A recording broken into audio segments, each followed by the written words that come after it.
everyone. A very good evening. Thank you for joining us today for the micro certification webinar. I am Kajol, the communications expert at the Next Genius webinars.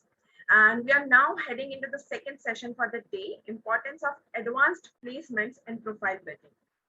And we have Mr. Abhinav Garg sir with us, who will be taking us through the topic.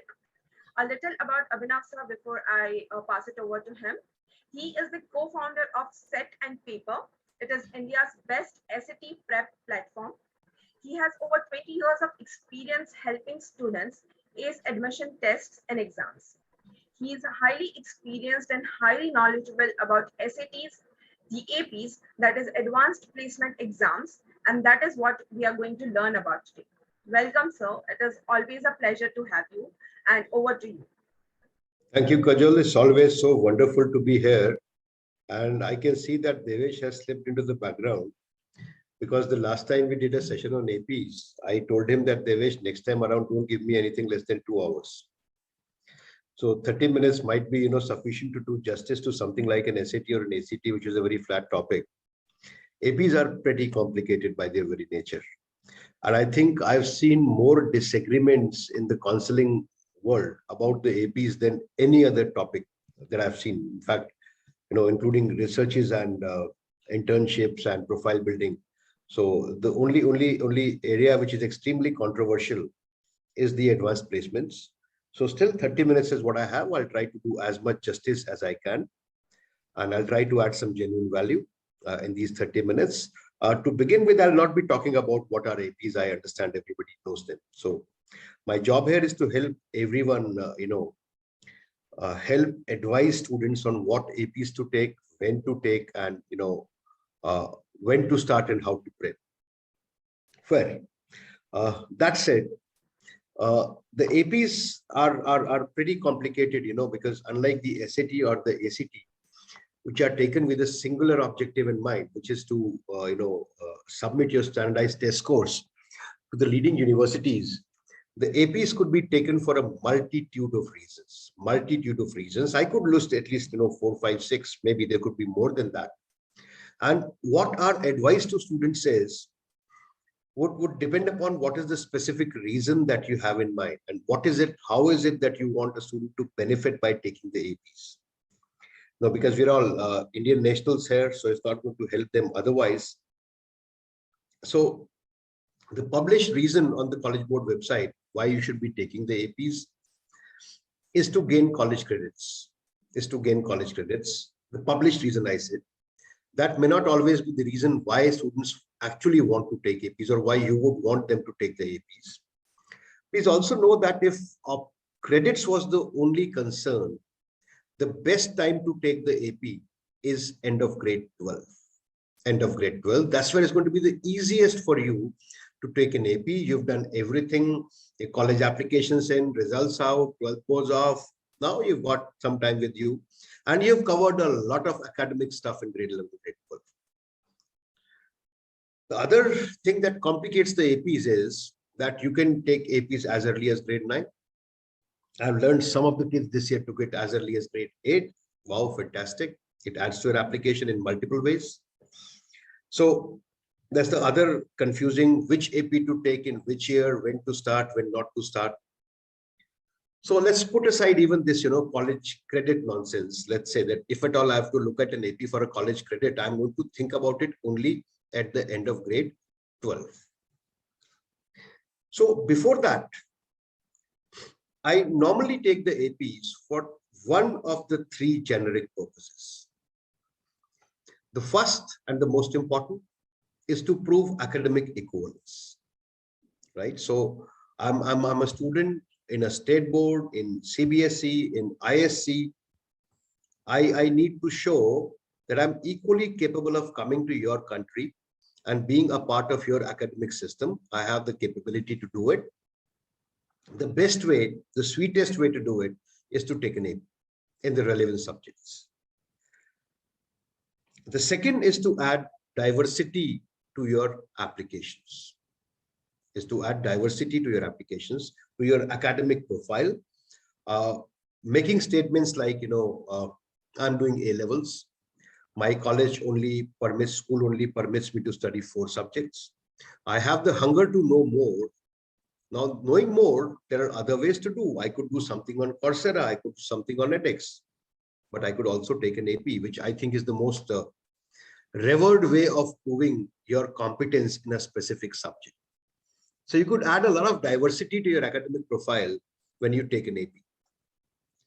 A third possible reason to take the AP is I want to show an early inclination towards going to the US and studying over there.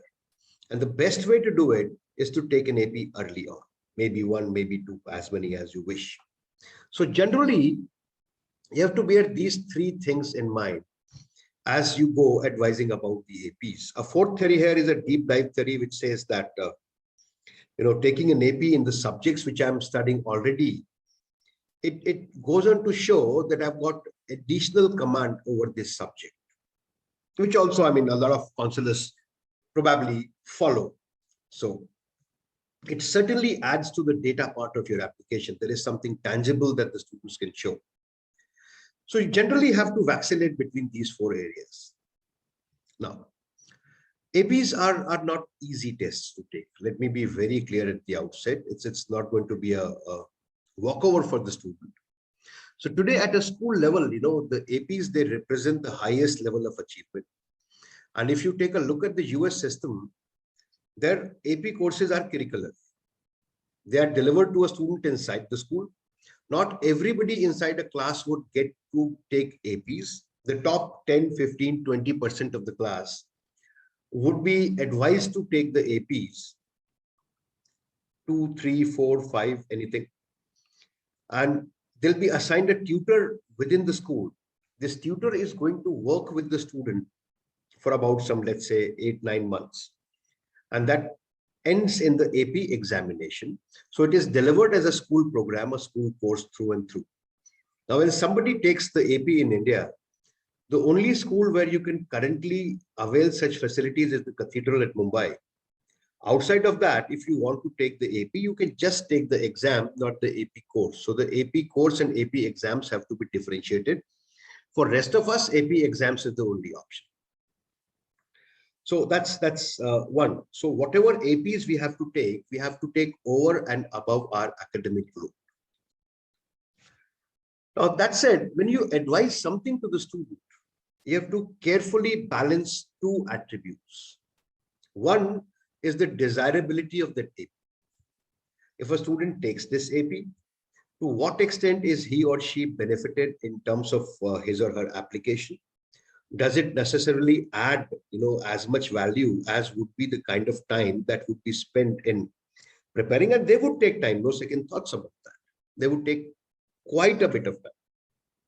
And the second very important angle, that everyone normally overlooks is the feasibility angle.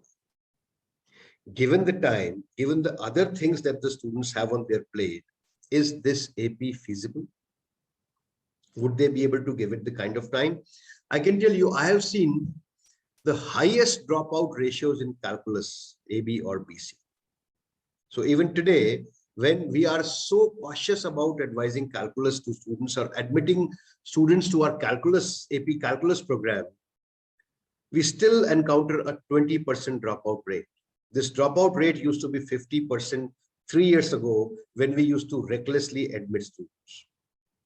So desirability as well as feasibility are the 2 angles that you have to take care of. Okay, now let me address this bit by bit, one by one. I'm in grade 9 and I want to take the APs. What are the APs to be taken? Always recommend simple APs, mostly humanities APs.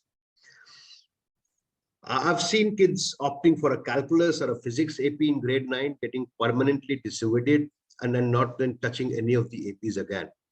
So give them something to do that they'll enjoy, number one. Number two, that they'll be able to do well at, right? 9th grade is a very, very early start. I mean, I don't want to do everything in grade 9. Second, whenever somebody comes to me inquiring about a PSAT prep, I very actively advise them not to prep for the PSAT. It is not going to help them in any way. The scores are not going to be reported anywhere. I tell them to take an AP instead, right? So what are the APs they can take in grade 9? My favorite is environmental science. Absolutely. That's the easiest AP to do. Doesn't require too much of effort. And normally you'll have kids doing well. 2, I would not mind, a microeconomics as early as grade 9. Kids easily do it. And 3, I would not mind a psychology. Please bear in mind that microeconomics as an AP is very difficult to get a 5 on 5 on. That's because how it is graded. So only 10% of the test takers would score a 5 on 5 on microeconomics as compared with a 30% on either environmental science or psychology. So scoring a 5 on environmental science or psychology is any day easier than scoring a 5 on microeconomics. But if you've taken it in grade 9, and even if you get a 4, I think that's good enough. And getting a 4 on microeconomics is not very difficult given the effort. So this is what I would recommend kids can do in grade 9. What can they do in grade 10? And what they should not do in grade 9 and 10 is the next what I'll speak about. Grade 10, one very good utilitarian AP that they can take is statistics. I mean, that should be a must do for kid in grade 10 for multiple reasons. If you make them do the statistics AP in grade 10, they'll come back and thank you 1,000 times at the end of their first year of college. Reason being, the AP statistics covers an area called hypothesis testing, which at the school level, that is until grade 12, is not covered on any curriculum, be it CBSE, ICSE, A-levels, IB. None of the curriculum would cover hypothesis testing. And this ability this capability in hypothesis testing is so integral to the American way of learning. And this is something that all of them are going to need right from day 1 of their first semester at college. What else can they take? They can take a human geography, no doubt about that. Apart from what they can take in grade 9, they can always take. Once they've taken microeconomics, they can take macroeconomics. Kids can also take physics 1 and physics 2. There are 4 APs in physics, but if they do have to take a physics, I would much prefer that they take it at the end of grade 11 and they take physics C. What is the difference between physics 1 and physics 2? Physics 1 and physics 2 are algebra-based physics. They do not have any calculus in them. Physics C, electricity, and physics C, mechanics have what? Algebra as well as calculus components in them. So they cannot be taken up early because kids would not know calculus as early as grade 10.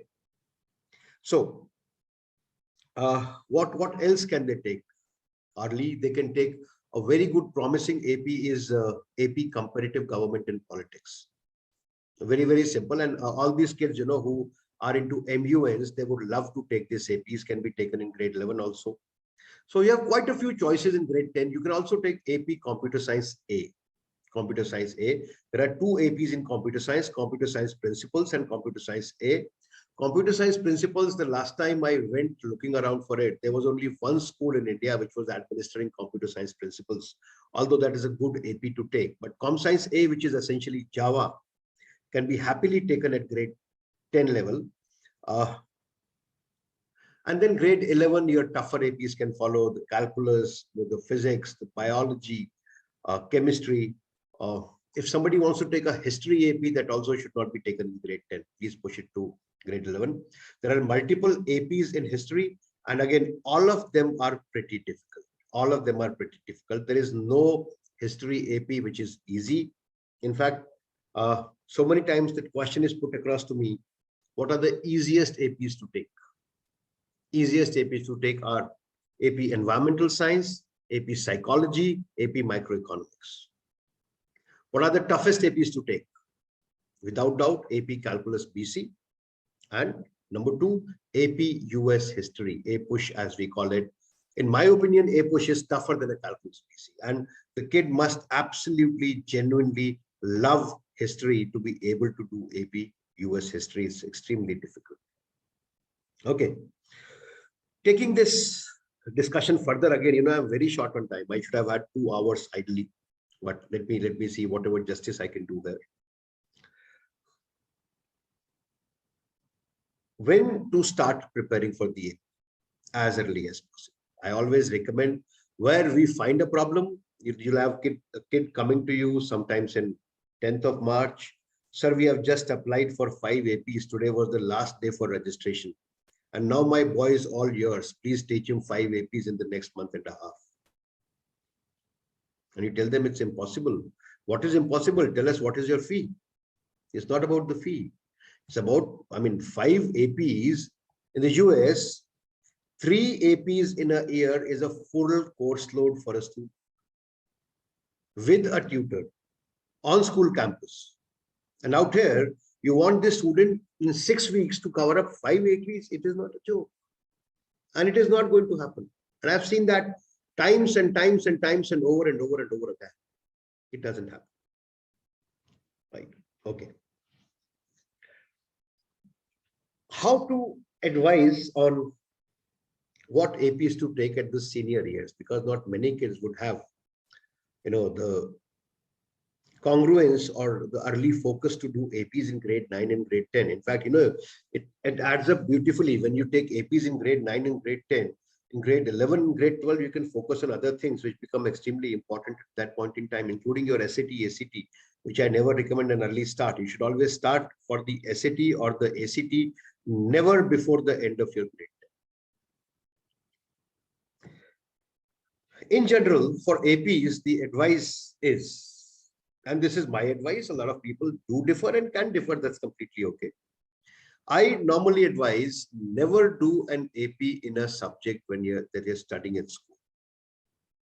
If you're doing an IB or an A levels, it's complete no-no. So I would be the last person to advise an AP Calculus BC to somebody who was studying IB Math AA HL. Please never do it. Even if you're doing math and further math in A levels or just math, not even further math, please do not take AP Calculus BC. I would much prefer go to the good old statistics, a lot easier, 1/3 the effort required, and I think more utilitarian. It's also a function of what is it that you want to do. If I was doing a mechanical engineering, which has a very heavy dose of calculus in it, or an astrophysics, or something in astronomy, something in metallurgy, something in architecture, I may still want to do AP calculus. That will help me a lot there. But if I was doing a computer science, I do not see how a lot of correlation between computer science and AP calculus. Now it is rampantly advised across the nation that if you want to do AP computer science, you do AP calculus. I would not buy that theory. I would much prefer the other APs, which will add a lot more to my profile. Again, admission officers in the West are more likely to put more weight to diversity on your profile than depth. And again, even if it has to be depth, I do not think doing AP in a subject which you're studying at school is going to add to that depth. Now, it's a completely different story on the feasibility angle. Now, for example, if I'm studying physics at school, what is desirable to me would be a microeconomics AP. AP is advanced placements. And what is desirable for me maybe would be, a comparative government AP, a psychology AP, adds so much of weight to my profile. But would that be feasible? A physics AP would certainly be more feasible. A psychology AP would take you 80 hours of effort. But a physics AP, you would be able to do it within 20 hours. Same thing, if I've been studying microeconomics at school, it becomes extremely easy for me to do a microeconomics AP, not macroeconomics AP. The kid in question here is in grade 11. And if you look at the school syllabi, all of grade 11 would cover up microeconomics. And most of the macroeconomics would be placed in grade 12. So if end of grade 11, you want to do a macroeconomics AP, it's not going to be easy. The same argument applies for calculus. And to say that I'm doing CBSE, I'm doing ISC, I'm studying math at school is going to be pretty simple for me to do calculus. This statement would be true at the end of grade 12, not at the end of grade 11. Because if you care to look into how the syllabus is bifurcated, 95% of what you need for a calculus AP is placed inside grade 10, grade 12, not in grade 11. So if at grade 11, end of grade 11, you want to do calculus AP, it's like covering up your entire grade 12 syllabus. In physics C, mechanics will be a song for you. Physics C, electricity and magnetism is going to be a night. So, I mean, you'll have to put the best thing that you can do as counselors is you can look at how it is going to be adding to the story of the student. What is that value that you want to bring in? What is it that you want to show? Number one. Number two, with that projected statement, what are the APs I would want to advise? And the third most important thing, are they feasible in the time remaining, given the other commitments that this kid has? In terms of feasibility, all I would recommend is always tell your students to start early. Unfortunately, most of them, they do not. And that is what complicates the matters. A student who's in CBSE grade 11, when we get this kid in August, September, we are nearly always sure that we'll be able to get this kid to score a 4 or a 5. But when the same student comes to you in the month of February, telling me I've got my exam starting next week, I'll be busy with my exams for 3 weeks, and then I'll come back and prepare for a calculus AP, it becomes practically impossible for us. There's a wide variety of APs available. College Board website has a lot of information. Also, what we do as a matter of policy is anybody who comes to us in grade 9 and grade 10, we always conduct a diagnostic test for the AP.